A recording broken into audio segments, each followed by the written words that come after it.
فلا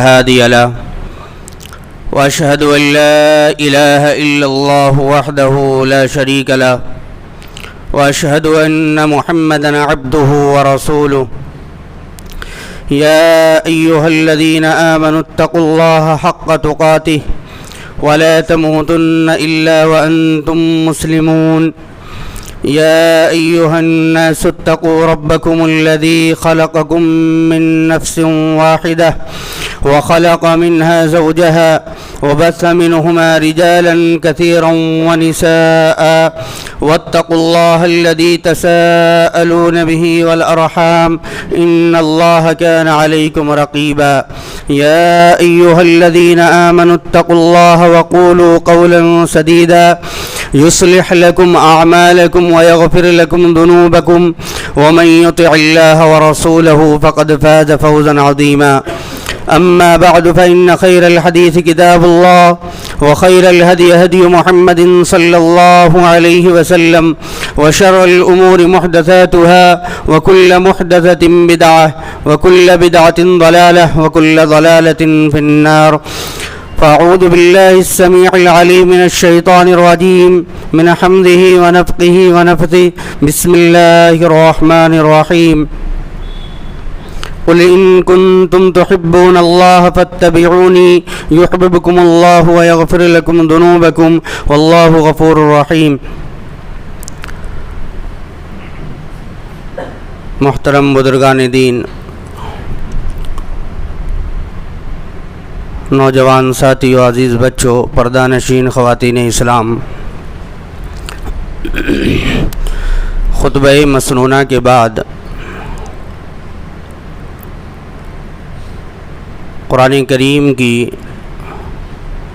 سورہ آل عمران سے ایک آیت کی پڑھی گئی.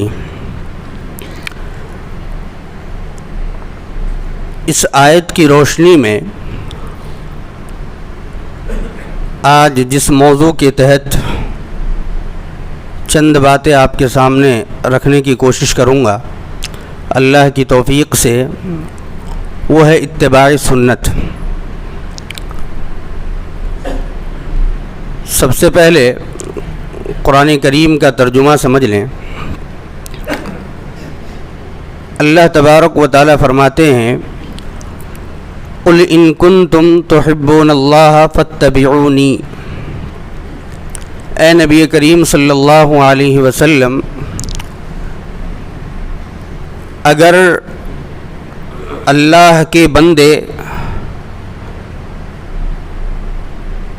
اگر لوگ یہ چاہتے ہیں، اللہ کے بندے یہ چاہتے ہیں کہ اللہ تبارک و تعالی اپنے بندوں سے محبت کرنے لگ جائے،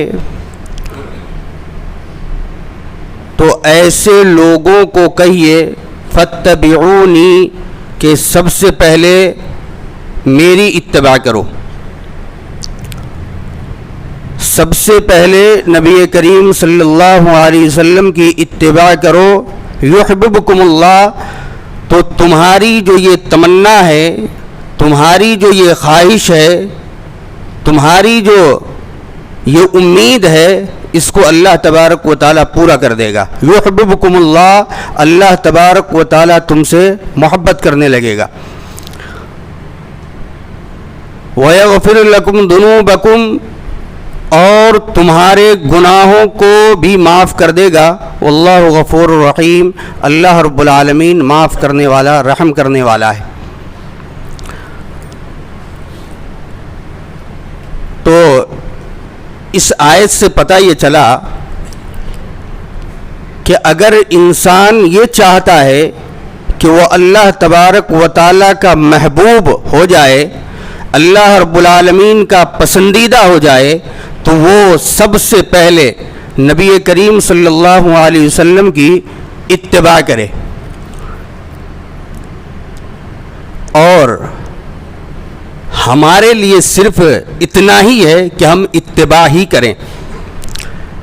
امام بخاری رحمہ اللہ نے کتاب التوحید کے اندر ایک باب باندھا ہے، باب قول اللہ عز وجل یا ایہا الرسل بلغ ما انزل الیک من ربک وان لم تفعل فما بلغت رسالتہ. وقال الزہری من اللہ عز وجل الرسالہ وعلى رسول اللہ صلی اللہ علیہ وسلم البلاغ وعلینا التسلیم لیعلم ان قد ابلغوا رسالات ربہم. امام بخاری رحمہ اللہ کہتے ہیں کہ اللہ تبارک و تعالیٰ نے قرآن حکیم کے اندر فرمایا یا ایھا الرسل بلغ ما انزل الیک، یا ایھا الرسول، اے نبی کریم صلی اللہ علیہ وسلم، اے رسول آپ سنیے، بلغ ما انزل الیک من ربک، آپ کا کام ہے تبلیغ کرنا، آپ تبلیغ کیجئے، آپ لوگوں تک باتوں کو پہنچائیے. کون سی بات؟ ما انزل الیک من ربک، جو آپ کے رب کی طرف سے آپ کے پاس نازل کی گئی ہے، آپ کے اوپر جو چیز اتاری گئی ہے وہ لوگوں تک پہنچا دیجئے. وَإِن لَّمْ تَفْعَلْ فَمَا بَلَّغْتَ رِسَالَتَهْ، اگر آپ نے ایسا نہیں کیا تو آپ نے رسالت کا حق ادا نہیں کیا.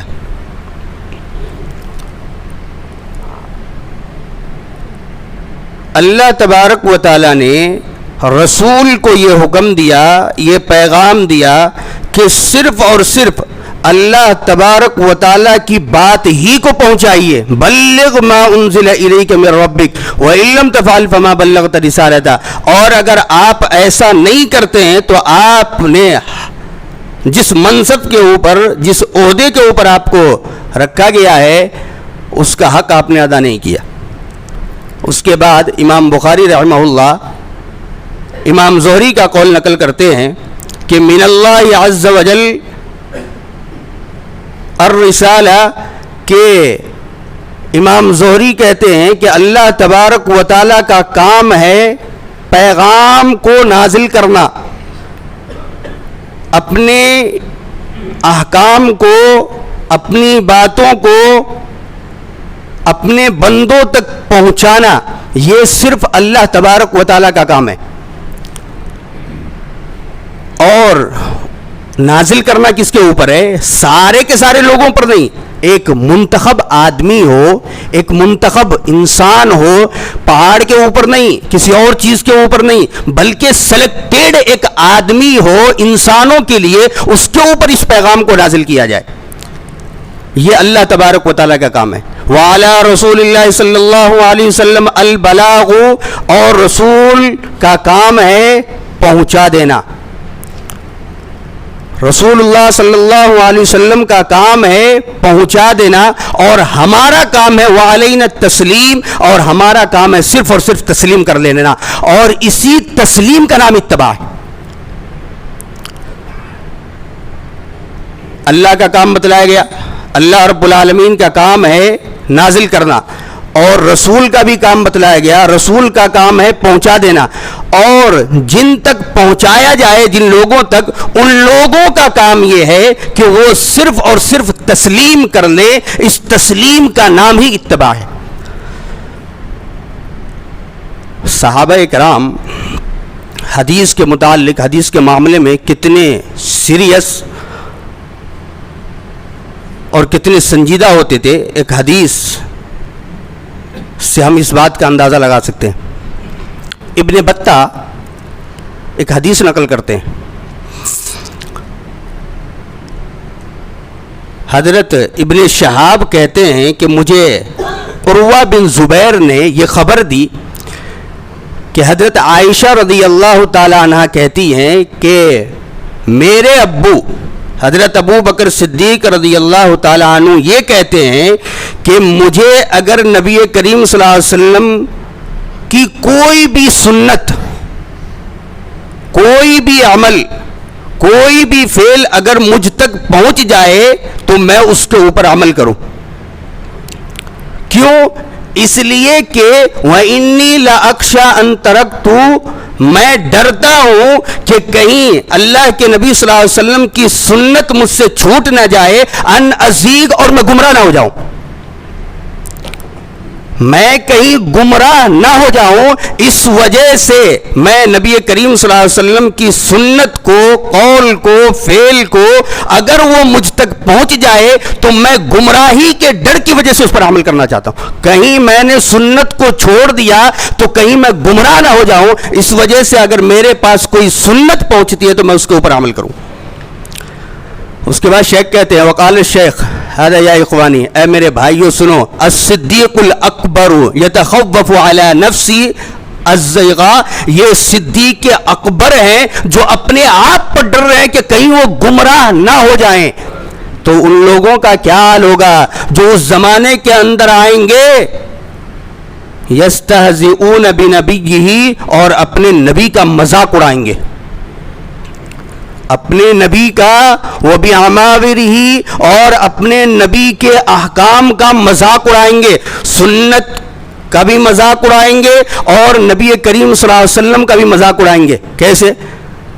آپ دیکھ لیجئے، کئی مساجد ایسے ہیں کہ اگر ان مسجدوں کے اندر آپ چلے جائیں اور وہاں پر آپ نے اگر زور سے آمین بول دیا تو بازو میں کھڑا ہونے والا نمازی بھی کچھ نہ کچھ بول دیتا ہے۔ ایک واقعہ میرے سامنے گزرا ایسا، ایک آدمی نے زور سے امام کہا امام، تو دوسرا بازو میں کھڑا امام کہتا تھام زمین، وہ کہتا ہے آمین تو کہتا ہے تھام زمین۔ یہ مذاق اڑانا ہے نبی کریم صلی اللہ علیہ وسلم کا اور نبی کریم صلی اللہ علیہ وسلم کے احکام کا۔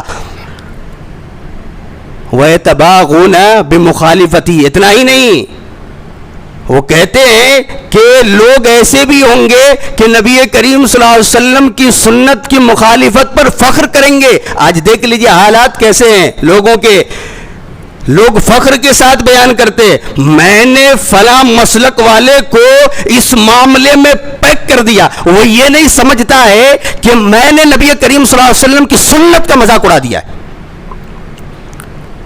رفع یدین کا معاملہ ہو، نیت کا معاملہ ہو یا کسی اور چیز کا معاملہ ہو، میں نے اس معاملے میں فلاں مسلک والے کو پیک کر دیا، وہ جواب ہی نہیں دے سکا میرے سامنے۔ یہ نبی کریم صلی اللہ علیہ وسلم کی در حقیقت سنت کی مخالفت ہے۔ وَيَسْخَرُونَ بِنَبِيِّهِ، اور وہ اپنے نبی کا بھی مذاق اڑائیں گے۔ نبی کریم صلی اللہ علیہ وسلم کی سنت بیان کی جائے گی، لوگ کہیں گے کہ یہ نبی کریم صلی اللہ علیہ وسلم کی سنت ہے، ٹھیک ہے، لیکن ہمارے فلاں صاحب کے مطابق نہیں ہے۔ نبی کریم صلی اللہ علیہ وسلم کا بھی مذاق اڑائیں گے۔ اس کے بعد شیخ دعا کرتے ہیں اپنے لیے، نسأل اللہ تعالی عصمتا من الضلل ونجاتا من سوء العمل، اے اللہ رب العالمین ہم تجھ سے سوال کرتے ہیں، ہم تجھ سے دعا یہ کرتے ہیں کہ اللہ رب العالمین ہمیں گمراہی سے ہماری حفاظت فرما اور سوء عمل سے ہماری نجات دے۔ پتہ یہ چلا کہ یہ دعا کرنا جو آخر میں ہے، یہ اس بات کی دلیل ہے کہ انسان اگر سنت پر قائم ہے تو اس کو نجات ملے گی، اور اگر سنت پر نہیں ہے تو نجات نہیں ملے گی۔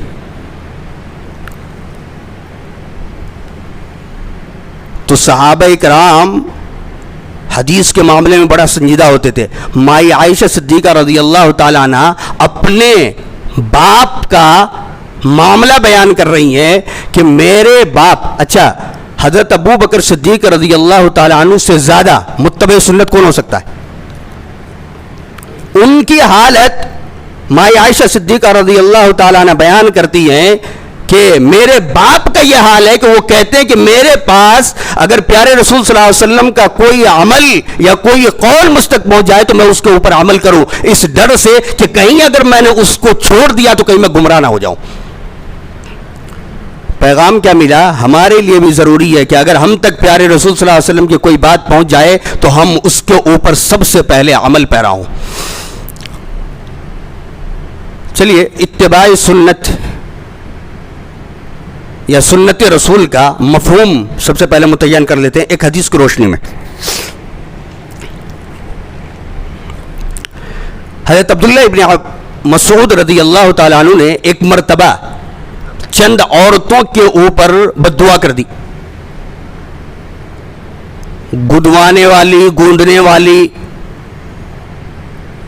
تخلیق کو بدلنے والی، مرد عورت بننے والی، عورت مرد بننے والی، بیوٹی فیشن کے لیے، حسن کے لیے اپنے دانتوں میں خلل پیدا کروانے والی، ان تمام کے اوپر عبداللہ ابن مسعود نے ایک مرتبہ بد دعا کر دی.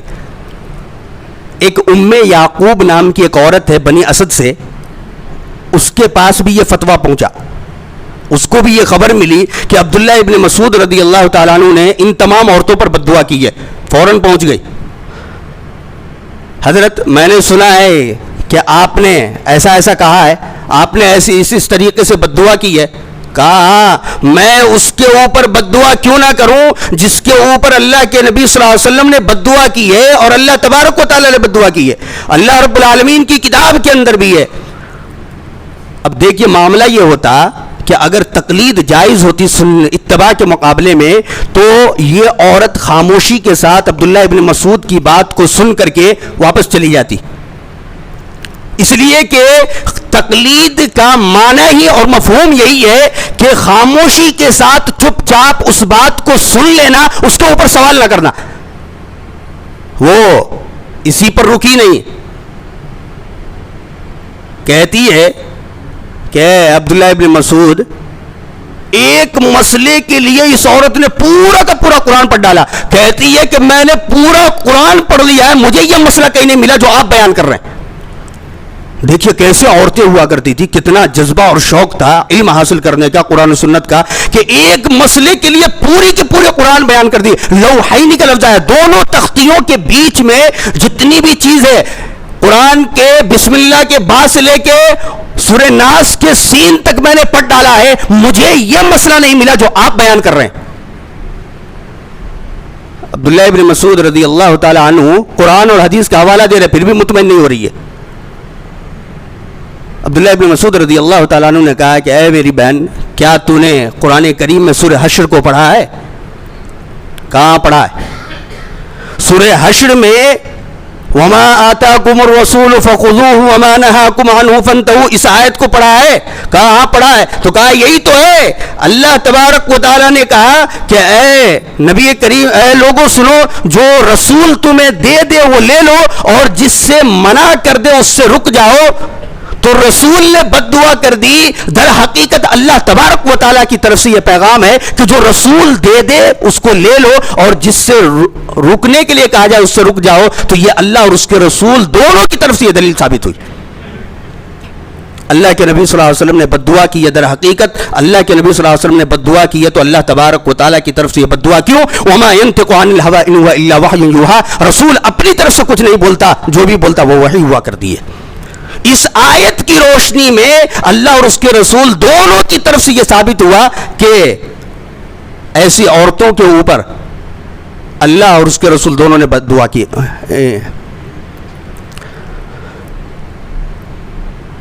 تو معلوم یہ چلا کہ اتباع سنت اسی کا نام ہے کہ انسان نبی کریم صلی اللہ علیہ وسلم کی بات کو لے لے. یہی اتباع کا مفہوم ہے، یہی سنت کا مفہوم ہے. زندگی کے تمام مسائل قرآن و حدیث کی روشنی میں اس کے دائرے میں رہ کر کے حل کیے جائیں گے، باہر جا کر کے نہیں. جہاں تک امام کا معاملہ ہے تو امام غلطی کر سکتا ہے، امام غلطی کر سکتا ہے. البدایہ والنہایہ کے اندر امام عماد الدین ابن کثیر رحمہ اللہ نے ایک واقعہ نقل کیا ہے، صحیح مسلم کے اندر بھی ہے، کتاب الطلاق کے اندر، کہ فاطمہ بنت قیس نام کی ایک عورت تھی. اس کے شوہر نے اس کو طلاق دے دیا، تینوں طلاق، 2 طلاق پہلے دے چکے تھے اور 1 طلاق جو ہے وکیل کے ذریعے دیا، یعنی وہ وہاں پر موجود نہیں تھے، غائب تھے، اور اپنے وکیل کو بھیج کر کے تیسرا طلاق دیا. اس سے یہ پتہ چلتا ہے کہ اگر کوئی انسان فون پر بھی طلاق اگر دے دے اور آواز اگر پہچان لی جائے تو طلاق واقع ہو جاتی ہے. طلاق دے دیا اور اپنے وکیل سے کہا کہ دیکھو اس کا اور میرا کوئی تعلق نہیں ہے، اب اس کو یہ تھوڑا سا جو ہے دے دینا. وکیل آئے اور اس کو جو دیا تو وہ فاطمہ بنت قیس کہنے لگی ارے میرے ساتھ اس نے اتنی دن زندگی گزارے ہیں اور وہ اتنا سا جو دے رہا، میں نہیں لیتی. فوراً اللہ کے نبی صلی اللہ علیہ وسلم کے پاس پہنچی، اے اللہ کے رسول صلی اللہ علیہ وسلم ایسا ایسا معاملہ ہے. اللہ کے نبی صلی اللہ علیہ وسلم نے بھی وہی فتویٰ دیا جو وکیل نے دیا تھا کہ ہمارے اوپر تیرا کوئی مال نہیں ہے، کوئی نفقہ نہیں ہے اب، اس لیے کہ طلاق واقع ہو چکا ہے، یہ تو ہماری مہربانی ہے کہ ہم تجھ کو دے رہے ہیں. اللہ کے نبی صلی اللہ علیہ وسلم نے بھی یہی فتویٰ دیا کہ تمہارے شوہر کے اوپر اب کچھ بھی نہیں ہے، وہ طلاق ہو چکا ہے. اس کے بعد اللہ کے نبی صلی اللہ علیہ وسلم نے فاطمہ بنت قیس کو کہا کہ ام شریک کے گھر میں جا کر کے عدت گزار دو، اور جب پوری ہو جائے تو مجھے بتا دینا. جب وہ جانے لگی تو پھر اللہ کے نبی صلی اللہ علیہ وسلم نے بلایا، کہا کہ نہیں وہاں مت جاؤ، اس لیے کہ ام شریک جو ہے بڑی کیا کہتے ہیں فیاض عورت ہے، بڑی اللہ تبارک و تعالیٰ کی راہ میں خرچ کرنے والے. یہ عورت اس کے اندر ایک خاصیت تھی کہ یہ دعوت بہت زیادہ کیا کرتی تھی. صحابہ کرام ان کے گھر آتے تھے دعوت کھانے کے لیے، تو اللہ کے نبی صلی اللہ علیہ وسلم نے کہا دیکھو یہاں پردے کا یہ ہو سکتا ہے، معاملہ ہو سکتا ہے، تم پردہ نہیں کر پاؤ گے، اس لیے کہ ام شریک ایسی عورت ہے کہ یہ دعوت کرتی رہتی ہے اور میرے صحابہ یہاں آتے رہتے ہیں، اس لیے تمہارا پردہ نہیں ہو پائے گا وہاں. اسلام نے پردے کا اہتمام کیا ہے، اور اسی کو نظر انداز کرنے کی وجہ سے آج جو ریپنگ کی کیسز آ رہے ہیں نا، زنا ہو رہا ہے، ریپنگ ہو رہی ہے، یہ سارے کے سارے معاملات اسی وجہ سے آ رہے ہیں. اللہ کے نبی صلی اللہ علیہ وسلم نے کہا کہ نہیں وہاں بھی مت گزارو، تم عبداللہ ابن مکتوم رضی اللہ تعالیٰ عنہ کے گھر چلے جاؤ، وہ نابینا انسان ہے، اگر تم نے وہاں کپڑا بھی اتار لیا تو وہ دیکھ نہیں پائیں گے، چلو وہاں پہ جا کر کے عدت گزار دو، جب عدت پوری ہو جائے تو پھر مجھے بتا دینا. عدت جب پوری ہو گئی تو آئی اللہ کے نبی صلی اللہ علیہ وسلم کے پاس اور کہنے لگی اللہ کے رسول 2 آدمی نے مجھے پیغام دیا نکاح کا، 2 آدمی نے مجھے پیغام دیا نکاح کا. اللہ کے نبی صلی اللہ علیہ وسلم نے پوچھا کون کون ہے؟ تو کہا کہ ایک تو ابو سفیان ہے اور ایک ابو جہم کا نام غالباً لیا. تو کہا کہ دیکھو یہ ابو سفیان جو اس کے پاس مال نہیں ہے، ارے لڑکی بھی ایسے لڑکے کو دی جائے جو اس کو کھلا پلا سکتا ہو، جو خود اپنے کھانے کے لیے محتاج ہو، اس کو لڑکی دے کر کے نقصان تو آدمی بھگتے گا نا. کم سے کم ایسے لڑکے کو دیا جائے جو خود کھلا پلا سکتا ہو. تو کہا اس کے پاس مال نہیں ہے. تو کہا دوسرا یہ ہے کہ وہ اپنے ڈنڈے کو اپنے کندھے سے اتارتا ہی رہے، یعنی کہ وہ عورتوں کو بہت پیٹتا ہے، بہت مارتا ہے عورتوں کو، اس لیے اس سے بھی شادی مت کرو. اصل میں ہوا کیا تھا، امام مالک رحمۃ اللہ علیہ کے مجلس میں ایک آدمی آیا اور اس نے سوال کیا تھا ایک، اور اسی مجلس میں امام شافعی رحمۃ اللہ علیہ بھی تھے. امام مالک رحمۃ اللہ علیہ استاد ہیں اور امام شافعی رحمۃ اللہ علیہ شاگرد ہیں. تو امام مالک رحمۃ اللہ علیہ سے اس نے سوال کیا تھا کہ میرے پاس ایک طوطی ہے، طوطا کو اگر کوئی چیز رٹا دی جائے تو وہ اسی کو بولتا رہتا ہے، میرے پاس ایک طوطی ہے اور وہ کنٹینیو بولتی رہتی ہے. مسئلہ یہ ہے کہ ایک آدمی آیا اور اس نے اس طوطی کو خریدنا چاہا، میں نے اس کو 1000 درہم میں بیچا ہے، اور اس نے یہ سوال مجھ سے کیا کہ اگر یہ کنٹینیو نہیں بولی تو میں نے اس کو یہ کہہ دیا کہ اگر یہ کنٹینیو نہیں بولے گی تو میری بیوی پہ طلاق ہے، میری بیوی پہ طلاق ہے. اب مسئلہ یہ ہے کہ وہ طوطی کو واپس کر گیا، اس لیے کہ وہ کبھی کبھی خاموش ہو جاتی ہے، اور میں نے اس کا پیسہ جو اس کو واپس کر دیا ہے. سوال یہ کرنا ہے کہ میری بیوی پر طلاق ہوا کہ نہیں.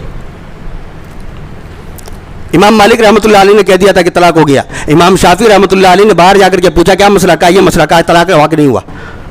کہا طلاق نہیں ہوا. خوشی کے مارے آیا امام مالک رحمۃ اللہ علیہ کے پاس، آپ کہتے طلاق ہو گیا، آپ کا شاگرد کہتا طلاق نہیں ہوا. کہا کون ہے؟ کہا محمد بن ادریس الشافعی. کہا بلاؤ اس کو. بلایا گیا. کہا میرے بچے بترا یہ طلاق کیسے واقع نہیں ہوا؟ کہا کہ نہیں ہوا. اللہ کے نبی صلی اللہ علیہ وسلم کی ایک حدیث کی روشنی میں نے یہ فتویٰ دیا ہے کہ اکثریت کا کثرت کا اعتبار کیا جائے گا کہ اللہ کے نبی صلی اللہ علیہ وسلم نے فاطمہ بنت قیس کو یہ مشورہ دیا تھا کہ یہ جو آدمی ہے دوسرا، یہ اپنے کندھے پر ڈنڈے کو رکھے رہتا، اتارتا ہی نہیں ہے، تو اس کا مطلب یہ نہیں ہے کہ وہ نماز بھی پڑھنے جاتا تو اپنے ڈنڈے کو کندھے ہی پر رکھا رہتا ہے، وہ وضو بھی کرتا تو اپنے ڈنڈے کو کندھے ہی پر رکھتا ہے، بلکہ اکثریت کا اعتبار یہ ہے کہ وہ زیادہ تر ڈنڈے کو اٹھا کر کے رکھتا ہے تاکہ عورتوں کو پیٹ سکے.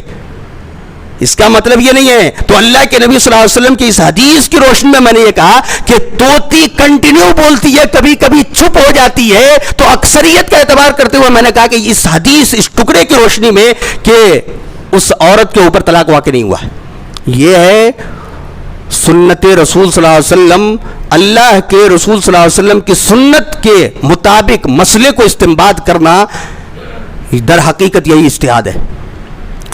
اور امام سے غلطی ہوئی, امام مالک رحمۃ اللہ علیہ نے غلطی کی, شاگرد امام شافعی رحمۃ اللہ علیہ نے اس کو صحیح کیا ہے. اس کے بعد اللہ کے نبی صلی اللہ علیہ وسلم نے فاطمہ بنت قیس کو کہا کہ اسامہ بن زید سے شادی کر لو. دیکھیے مشورہ اچھا دیا, انکار کر دی, کہا کہ نہیں کروں گی. پھر دوبارہ ریکویسٹ کیا, کہا کہ کر لے, بہت اچھا رہے گا. وہ انہوں نے شادی کر لی. وہ خود بیان کرتی ہے کہ اللہ تبارک و تعالیٰ نے اتنی برکت دی, اغتبت کہ میرے اوپر رش کیا جانے لگا. تو معلوم یہ ہوا کہ امام سے بھی غلطی ہو سکتی ہے. محدثین کی فقاہت دیکھ کر کے بڑی حیرت ہوتی ہے. امام نسائی رحمہ اللہ نے ایک حدیث نقل کی ہے کتاب الطلاق کے اندر,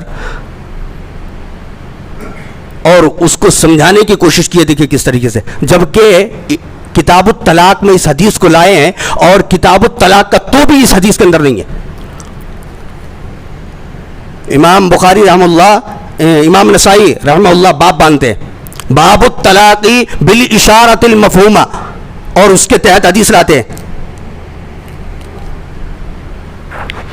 کہ ایک فارسی آدمی اللہ کے نبی صلی اللہ علیہ وسلم کا پڑوسی تھا, اور اس کی خاصیت یہ تھی کہ یہ گوشت بڑا اچھا بناتا تھا. سالن جو شوربہ تھا یہ بڑا پیارا بناتا تھا, بڑا اچھا بناتا تھا.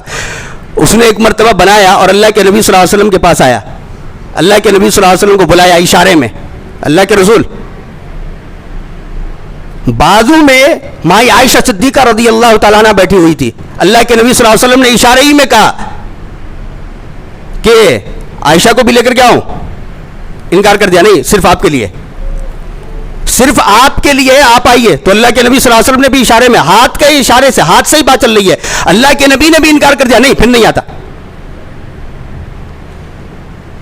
امام نسائی رحمہ اللہ اس حدیث کو نقل کرنے کے بعد کہتے ہیں کہ اگر کوئی انسان اشارے میں کوئی ایک ایسی بات کہے یا طلاق دے دے اور اس کا مفہوم سمجھ میں آ جائے تو طلاق واقع ہو جاتی ہے. یہ حدیث اور حدیث سے استنباط کر کے مسئلے کو سمجھنا یہ اماموں کی فقاہت ہے, اور انہوں نے اس مسئلے کو واضح کرنے کی کوشش کی ہے کہ سنت وہی ہے جو قرآن و حدیث کے مطابق استنباط کیا جائے اور اس پر عمل کیا جائے. یہ جو سوال کا سلسلہ ہے یہ اس وقت تک ختم نہیں ہونا چاہیے جب تک کہ معاملہ ان تک نہ پہنچ جائے. معاملہ ان تک.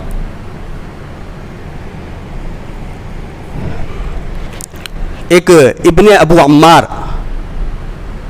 حضرت عبداللہ ابن جابر یا جابر بن عبداللہ کے پاس آئے اور ان سے سوال کیا کہ ایک جانور ہے ضیع یا ضب اس کو کہا جاتا ہے کہ میں اس کا شکار کرنا چاہتا ہوں, کیا جائز ہے؟ کتاب الحج کے اندر اس حدیث کو نقل کیا امام ترمذی نے غالباً. کیا میں اس کا شکار کر سکتا ہوں؟ کہا ہاں کر سکتے ہو. پھر وہ کہتے آکل ہوا, کیا میں اس کو شکار کرنے کے بعد کھا سکتا ہوں؟ کہا ہاں کھا سکتے ہیں. کہا کہ یہ بات جو آپ کہہ رہے ہیں قالت رسول اللہ صلی اللہ علیہ وسلم, یہ بات اللہ کے رسول صلی اللہ علیہ وسلم نے کہی ہے یا آپ خود سے کہہ رہے ہیں؟ دیکھیں سوال کرنے والے نے اگر سوال کرنا تقلید ہے تو پھر یہ کیا ہے؟ سوال تقلید نہیں, سوال کرنا تحقیق کا نام ہے. صحابی رسول نے سنت تک جب تک نہیں پہنچے تب تک چھوڑا نہیں. صحابی رسول سے سوال کر رہے, جبکہ ان کو ہونا یہ تھا کہ صحابی رسول صلی اللہ علیہ وسلم نے کہہ دیا شکار کر سکتے کھا سکتے تو وہ خاموشی کے ساتھ چلے جاتے, تقلید کرتے, بلکہ وہ اتباع میں آئے اور کہا کہ یہ آپ اپنی طرف سے کہہ رہی ہے, نبی کریم صلی اللہ علیہ وسلم کی حدیث ہے. کہا کہ اللہ کے نبی صلی اللہ علیہ وسلم نے یہ بات کہی ہے. ہاں قال نعم, اللہ کے نبی صلی اللہ علیہ وسلم نے اس طریقے سے کہا ہے, یہ میں نے تمہارے سامنے بیان کیا. یہ ہے سنت, اور سنت کے اوپر عمل کرنا, اتباعی سنت ہمارے لیے اور آپ کے لیے ضروری ہے. معاملہ اس وقت تک خاموشی کے ساتھ نہ رکھا جائے جب تک کہ ان تک معاملہ نہ پہنچ جائے، سوال کا گفتگو چلتے رہنا چاہیے، اور نبی کریم صلی اللہ علیہ وسلم تک جب پہنچ جائے تو پھر خاموشی کے ساتھ اس کو تسلیم کر لینا چاہیے، اس کے بعد کوئی سوال نہیں ہے، اس کے بعد کوئی سوال نہیں ہے۔ نبی کریم صلی اللہ علیہ وسلم تک معاملہ پہنچا، معاملہ ختم، اب اس کے اوپر عمل ہے۔ تو یہ سنت ہے، اتباع سنت۔ سنت کا معاملہ تو ایسا ہے، یا اتباع رسول کا معاملہ تو ایسا ہے کہ اگر سمجھ میں آئے تو بھی، نہیں سمجھ میں آئے تو بھی اتباع کرنی ہے، مان لینا ہے، تسلیم کرنا ہے۔ سمجھ میں آ گیا پھر بھی اتباع کرنی ہے، اور نہیں آیا سمجھ میں پھر بھی اتباع کرنی ہے۔ امام ابو داؤد رحمہ اللہ نے کتاب الطہارہ کے اندر ایک حدیث نقل کی ہے حضرت علی رضی اللہ تعالیٰ عنہ سے، کہتے ہیں حضرت علی رضی اللہ تعالیٰ عنہ، یہاں ہم رائے اور اجتہاد کو تھوڑا سمجھیں گے۔ حضرت علی رضی اللہ تعالیٰ عنہ کہتے ہیں اگر دین کا معاملہ رائے کے اوپر ہوتا تو مسا جو ہے موزے کے نیچے ہوتا، اوپر نہیں، اس لیے کہ عقل یہ کہتی ہے کہ گندگی نیچے لگتی ہے تو گندگی کو صاف کر دیے نیچے سے۔ اگر عقل کو اگر تسلیم کیا جائے، رائے کو تسلیم کیا جائے تو نیچے سے مسا کیا جائے گا، نہ کہ اوپر سے۔ اور اللہ کے نبی صلی اللہ علیہ وسلم کو میں نے دیکھا کہ آپ صلی اللہ علیہ وسلم نے مسا جو ہے پیر کے اوپر کیا ہے۔ اب اس مسئلے سے اگر اجتہاد کیا جائے، اچھا اجتہاد جو لوگ کرتے ہیں ان کے لیے 2 اجر ہے، اگر صحیح ہو گیا اجتہاد تو 2 اجر ہے، اور اگر اجتہاد غلط ہو جائے تو بھی 1 اجر ہے، اور رائے اگر صحیح ہو جائے پھر بھی ایک غلطی پر ہے۔ رائے اگر صحیح بھی ہو جائے تو وہ انسان غلطی پر ہے۔ امام ترمذی رحمہ اللہ نے کتاب الاحکام کے اندر حدیث نقل کی ہے کہ اللہ کے نبی صلی اللہ علیہ وسلم نے فرمایا جس نے اجتہاد کیا فاصابہ، اور اگر صحیح ہو گیا ہو تو 2 اجر ہے، اور اگر صحیح اجتہاد نہیں ہوا تو بھی 1 اجر اس کے لیے ہے۔ اور اگر کوئی انسان رائے پیش کرتا ہے، اجتہاد کے اندر ہوتا کیا، اس کی بنیاد ہوتی ہے قرآن و سنت کے مطابق مسئلے کا استنباط کرنا، استشہاد کرنا قرآن و سنت کے مطابق، مسئلے کو نکالنا قرآن و سنت، اس کی بنیاد ہے قرآن و سنت۔ رائے کی کوئی بنیاد نہیں ہوتی، رائے کا معاملہ یہ ہوتا ہے کہ انسان خود ہی بنیاد بناتا ہے اور اسی کے مطابق فروعی مسائل کو بیان کرتا ہے، رائے کی کوئی بنیاد نہیں ہوتی۔ اس لیے اللہ کے نبی صلی اللہ علیہ وسلم نے حدیث کے اندر کہا، امام ابو داؤد رحمہ اللہ نے کتاب العلم کے اندر حدیث کو نقل کیا ہے کہ اگر کوئی انسان اپنی رائے کے مطابق فتویٰ دے فاصابہ، اور اگر وہ صحیح ہو جائے فقد اخطا، تو وہ غلطی پر ہے، اس نے غلطی کی ہے، اس لیے کہ رائے کے مطابق دین نہیں چلتا۔ تو حضرت علی رضی اللہ تعالیٰ عنہ کہتے ہیں کہ اگر رائے کے اوپر دین ہوتا تو معاملہ یہ ہوتا ہے کہ لوگ مسا جو اوپر سے کرتے نیچے سے نہیں۔ در حقیقت یہی سنت ہے جو حضرت علی رضی اللہ تعالیٰ عنہ نے لوگوں کو بتلایا کہ دو کو اللہ کے نبی صلی اللہ علیہ وسلم کی بات جہاں آ جائے، سمجھ میں آئے یا نہ آئے، اس کو اوپر ضروری ہے ہمارے اوپر کہ ہم اس کی اتباع کریں، اس کو مان لیں، تسلیم کریں۔ اس بات کی وضاحت کے لیے ایک بات اور سمجھ لیتے ہیں، ایک حدیث کو اور لے لیتے ہیں اور بات کو گفتگو کو ختم کرتے ہیں۔ امام مسلم رحمہ اللہ نے کتاب الحیض کے اندر ایک حدیث نقل کی ہے۔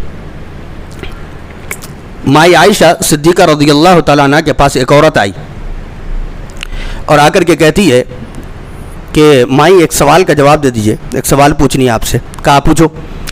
کہا کہ ہم حیض کی حالت میں ہوتی ہیں، ہمیں حیض آتا ہے، تو میں نے ایک حدیث سنی ہے کہ اللہ کے نبی صلی اللہ علیہ وسلم نے یہ فرمایا ہے کہ جب تمہیں حیض آئے تو نماز بھی چھوڑ دو اور روزہ بھی چھوڑ دو، لیکن جب حیض ختم ہو جائے، پاک ہو جاؤ، تو روزے کی قضا کرو، نماز کی قضا نہیں ہے۔ یہ تو الٹا ہو گیا نا، جبکہ روزے کی قضا نہیں ہونی چاہیے تھی اور نماز کی قضا ہوتی۔ ماں عائشہ صدیقہ رضی اللہ تعالیٰ عنہ نے اس کے سوال کو پوچھ کر کے کہا، کیا تو حرورہ ہے، حروریہ ہے کیا تو؟